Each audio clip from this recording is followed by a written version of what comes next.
Yeah. This is Geek Therapy Radio. What are we waiting for?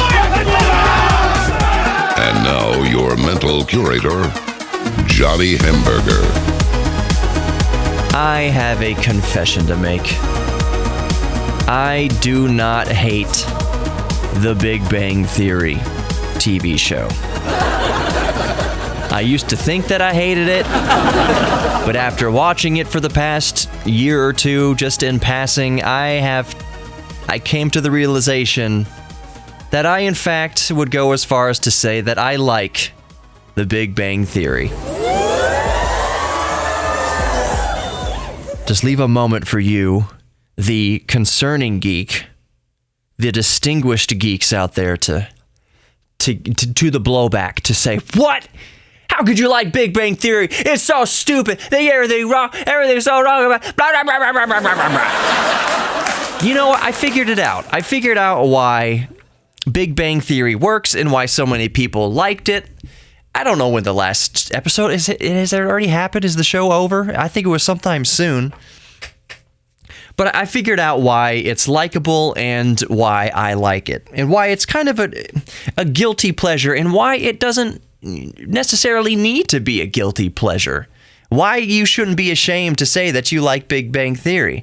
You have to put it in the right context, and I think I figured it out, at least for me. Yes, the show is very corny. Yes, the laugh track is annoying. But you have to kind of take yourself out of it. In other words, stop focusing on the laugh track and you won't notice how corny the laugh track is.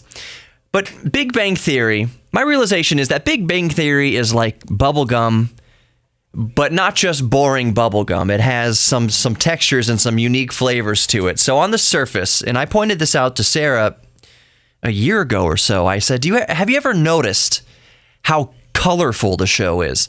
The show has very big, bright, juicy colors, so to speak. It looks like candy. The show presents itself visually as being very colorful, just like candy, like a box of nerds, which makes sense because the show is about a bunch of nerds or geeks. But they don't make a candy, to my knowledge, called Geeks. So Nerds works better. But the show's very colorful, like a box of nerds. Especially Penny's apartment. She's the blonde in there. She's just a stereotypical. They present her as a stereotypical blonde. She wants to be an actress, whatever. And she's surrounded by all these nerds. But her apartment is super bright, super colorful. And even all the colors in the Sheldon's apartment, they're very colorful. The show in general is very colorful, but enough about color. So it's visually pleasing. I just mean as far as the colors they use, it's very visually pleasing.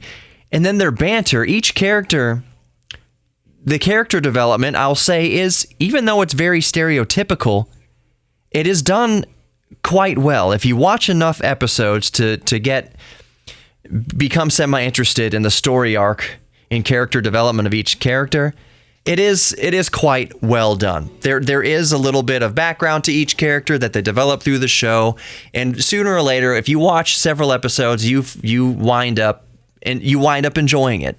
And even as a geek who formerly hated the show because he hated the laugh tracks and I hated what I thought were corny jokes, and don't get me wrong, there are a lot of corny jokes in Big Bang Theory. Do not mistake me there. There are some very eye-rolling moments that are very dumb, that are pandering. I always call it kind of pandering to the lowest common denominator of an audience, which makes sense. It's a sitcom. It would not be a very popular show if it didn't appeal to the widest range of audience. I completely get that. But the surprise comes in this.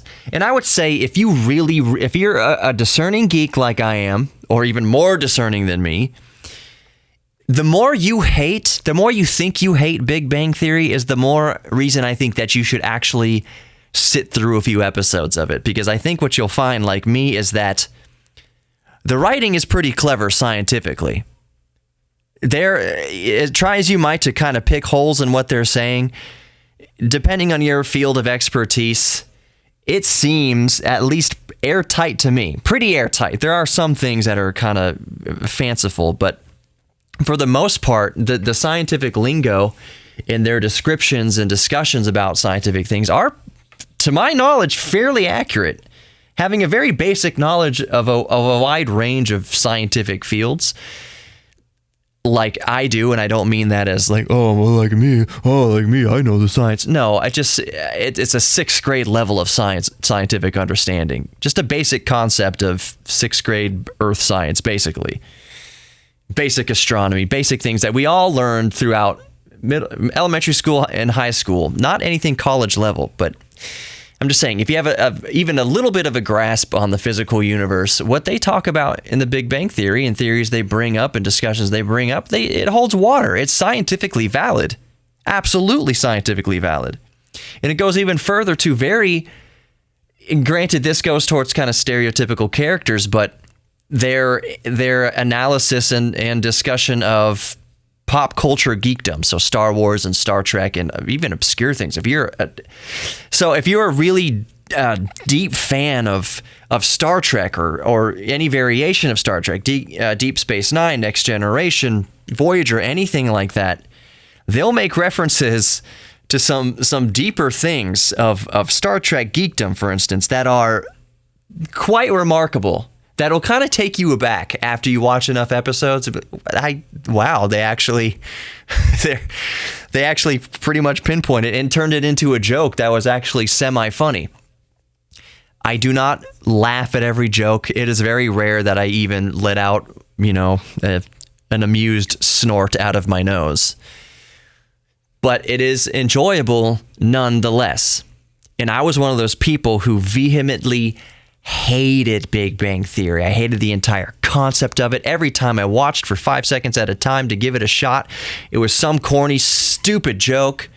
The characters come off as really one-sided if you only watch it for 5 to 10 seconds. You're not going to get the full picture.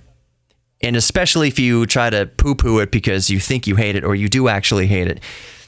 You should really give it a chance for several episodes. You know what? At the most, what you have to gain is you find a new TV show that you really like, and you have several seasons, several years of backlog to catch up on. It'd be like someone who never saw Futurama, or who never saw Breaking Bad, who never saw some really awesome show. I'll just say Futurama. There are people who see 5 seconds of Futurama and they don't like Futurama. They are few and far between, but those people exist. So let's say if there's someone who says, I hate Futurama, I really don't like Futurama, I think Futurama's stupid. Let's say that person now likes Futurama. I envy that person who watches Futurama for the first time in earnest and discovers they love Futurama because they have a whole universe open to them now, a whole new universe to explore in all the backlog of seasons and episodes of Futurama. So I feel the same way for Big Bang Theory. If you hate Big Bang Theory, what you have to gain is, hey, this show is not bad, and I have a whole several years worth of watching ahead of me. I don't have a favorite show right now. I've watched everything. It's very nice to have a new thing to binge on. At worst, you still hate Big Bang Theory, but I suggest you give it a few episodes worth of your attention to see if there's something there that you might like. Now, here's the caveat with all of this. It doesn't have to just be Big Bang Theory. Big Bang Theory is the example I've been using for the last 8.5 minutes or so.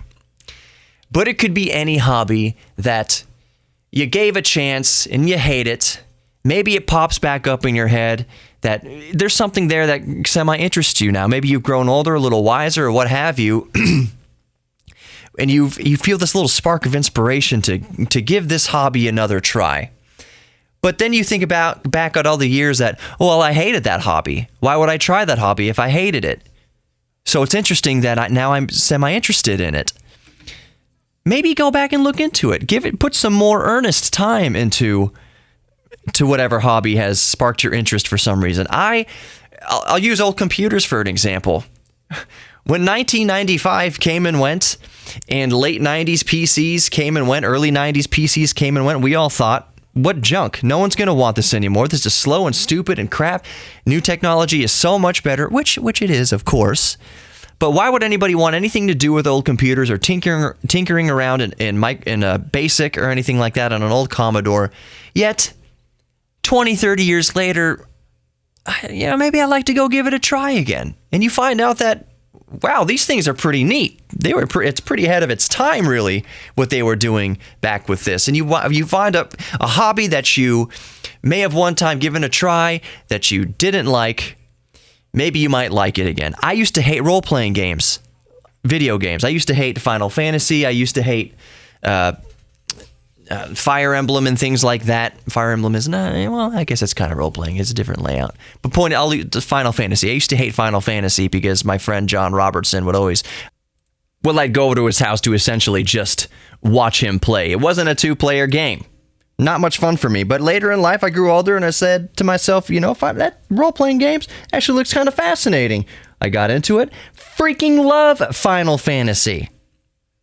So what areas of your life could you apply kind of the same logic? Things that at one time you hated or seemed boring to you, but you can't help but think about from time to time, or man, I wonder what it was. But then you tell yourself, oh, I hated that thing, but why do you keep thinking about it? Why not just explore it? Maybe it's your next geek thing. Maybe it's your next Final Fantasy, like for me. Just don't be afraid to try something if your heart and your soul is telling you that you might be interested in something that you thought you previously hated. Can't hurt. It can't hurt to talk, as my grandpa used to say. Can't hurt to hear what they have to say. So, that's all I got for you. I just needed to vent about that and come clean that I hate to say that I like Big Bang Theory. Anyways, thanks for listening to Midweek Geek here on Geek Therapy Radio. Be good to yourselves and others now more than ever. Please know you are worthy of love, you are worthy of being loved, and you are worthy of loving yourself for who you are. You're worthy of love. I'll see you on Friday or so. I'll see you this weekend on the big show, Geek Therapy Radio. And by the way, remember, I've got the new podcast, Game Changer Radio, over there on KBME, so make sure you check that out. I'll put a link in this podcast description. I am wrapping up the show, but a little side note here.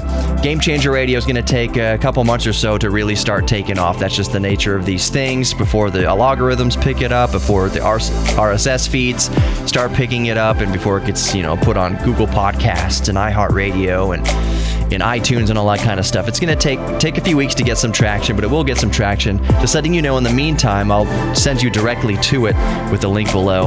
But it's Game Changer Radio, hosted by yours truly. It's all about esports and video games, and it is super duper fun. All right, that's it. See you this weekend. Take care.